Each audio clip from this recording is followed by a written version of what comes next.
You like being able to focus. You like making decisions. You like information that helps you to make decisions. You are beginning to understand that without choices, you could not focus your conclusion. And the entire evolution of this ever-expanding universe is about those choices which give you the opportunity to sift through and conclude. We want you to realize that you're making choices all day, every day, whether you ever speak them with words or not. Often the words that you speak out loud, you would say, these are my goals, or these are my desires, or even these are my decisions. But you are offering that sort of thing all day, every day, and you're not necessarily talking about it. We would call those maybe preferences, inclinations. Preferences is really the best word, because you just can't be focused, awake, alive, observing, experiencing, without conclusions happening within you, whether you are aware that you are concluding because you are backing it up with your dialogue or not. You just can't stand in any environment without it occurring to you at many levels of your being that there is an improved way of living this moment. You are wired that way, so to speak. You are leading edge creators, always reaching beyond the leading edge on which you are standing. And so the preferences that are born within you shoot out of you like rockets. In other words, you keep becoming whether you like it or not. You keep becoming. You cannot control this becoming. Life just causes you to continue to become. Now, what we mean by that is, you are in these physical bodies and you are magnificent beings, but you are so much more than most people think they are. Or as Esther likes to say, most thinkle-peep they are. You are much more than most people think they are in these physical bodies. You are source energy extending forward into these leading edge physical bodies.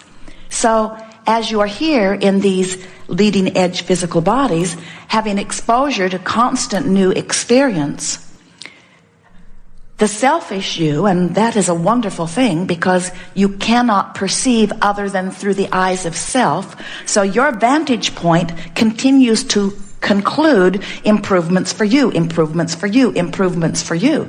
Now, we're saying that to you if you are the one-celled organism. We're saying that to you if you are a cell in a human body. We're saying that to you if you are the human genius being. Your life experience causes you to set forth preferences, and those preferences extend from you like rockets. And this is the part that we really want you to hear, that we think that you are mostly not really aware of. As that preference is born, source goes with it. In other words, the non-physical you that is in the eternal state of becoming because of the physical you vantage point, that non-physical you goes with that preference and immediately becomes it. That's why we can say to you accurately, when you ask, it is given every single time. Because in the moment that it occurs to you, even in the slightest manner, that something would be better, Source agrees with you about that. Now, if there were ever a case to be made for you to begin working on your coming around to your sense of worthiness, we think that must surely be it. Because when you ask, you that are source become immediately that which you are asking for. Vibrationally, it is done. Do you get that? Sort of. There is thought, and then there is thought form, and then there is manifestation. And so it's all part of that process. If your environment has the resources to cause something to occur to you, the occurrence of it has caused the creation of it, and source has become that. The question is, what are you now doing about the gap between your launching this desire or your asking this question, to which source has already found the answer and lined up the circumstances and events to provide the physical manifestation for you? The question that this workshop asks and answers is, what are you doing about closing that vibrational gap? And we also want you to understand that you will never be happy unless you've closed the gap. In other words, you're never satisfied holding yourself back in a long-range way from who you have become. So this is the way it works. This is the big picture. You are non-physical energy. You are mind. You are consciousness. You are source. You are soul. You are good. You are worthy. And you want more life in a physical body because it's fun. You want the deliciousness of the leading edge experience. So you project yourself into a physical body, delighted with the contrast that you know will provide the basis for the new ideas that will occur to you. And you know that you're going to be mixing it up with a lot of other creators, so you know it's going to be a very fertile ground of creating.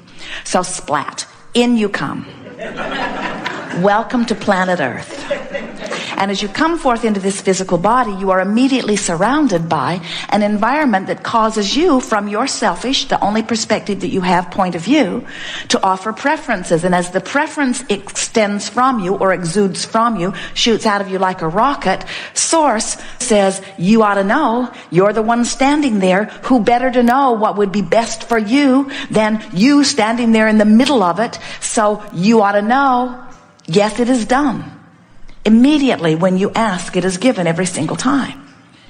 But what we see with some of you, even though your contrast has caused you to ask for something different than where you are standing, often you keep talking about where you're standing. So you hold yourself without meaning to in vibrational accord with the contrast that caused the desire to be born, rather than going as Source does, right into vibrational alignment with the desire.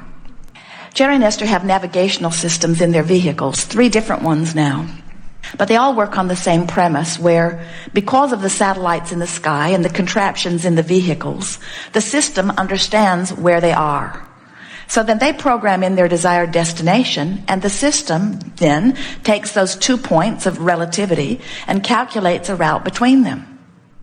The system only wants to know, where are you in relationship to where you want to be? Or even better said, where do you want to be in relationship to where you are? So then the system gives them a verbal and visual description of how to get there, and then they proceed along the way. If they diverge from the recommended route, Magellan in particular kicks up quite a squawk. Please proceed to the highlighted route. Please proceed to the highlighted route. If they really get carried away from their route, Magellan says, when possible, make a legal U-turn. Because it is clear from these 2 points of vibrational relativity that they are not on their way to where they said they wanted to be. And you have a squawking, you might say, emotional guidance system within you that lets you know when you are not on your route between where you are and where you want to be. As you move closer to where you have become, you feel an improved, an increasingly improved emotion. Because as you move away from what is not wanted, you release resistance. And as you move toward what is wanted, you affect allowing. In other words, allowing of who you have become or disallowing of who you have become. Allowing your alignment with Source, resisting your alignment with Source. And the emotions that are within you are clear, accurate indicators of that.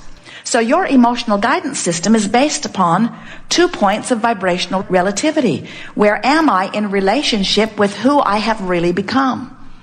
And before you leave this gathering here today, we want it to be very clear to you, if you are wanting to understand it, that once life has caused you to become something more than you are, you've got to keep up to speed with it, or you feel unfulfilled. You feel frustrated. You feel like something's out of whack. In other words, you can't hold back. You must continue to let yourself be who you have become. Now, it's not essential. It's not important for your worthiness. In other words, you could hold yourself apart from the magnificent being you are constantly becoming and live a life of despair or grief or anger.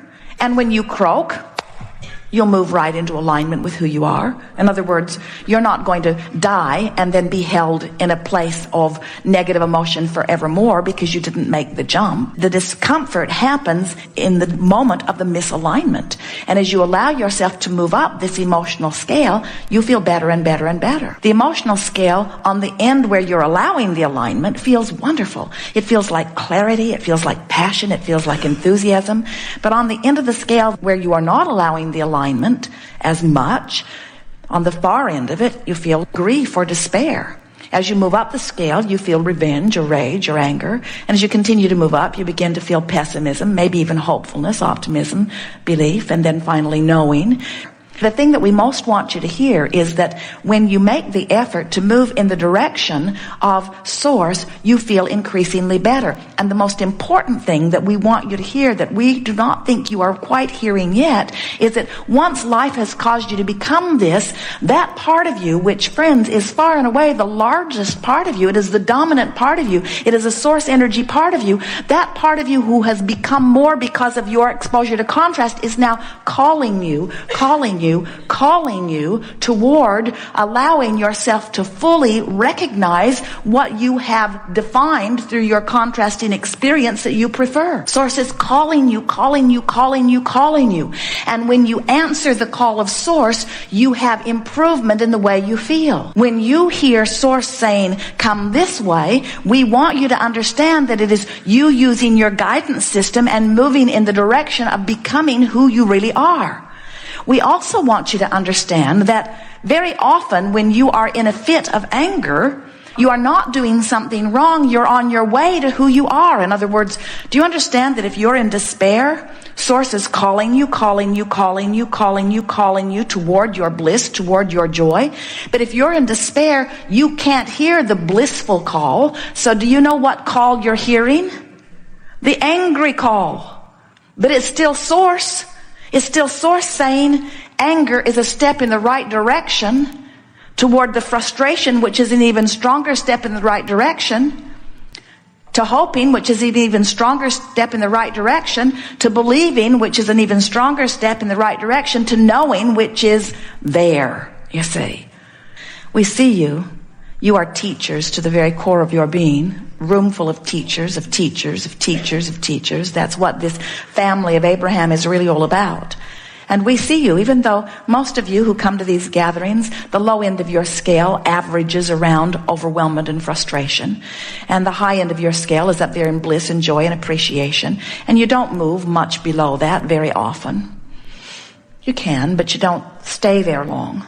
And so, for most of you, it's very easy for you to dive into one of the processes that we or someone has offered that helps you to move easily up the emotional scale as you leave resistance behind.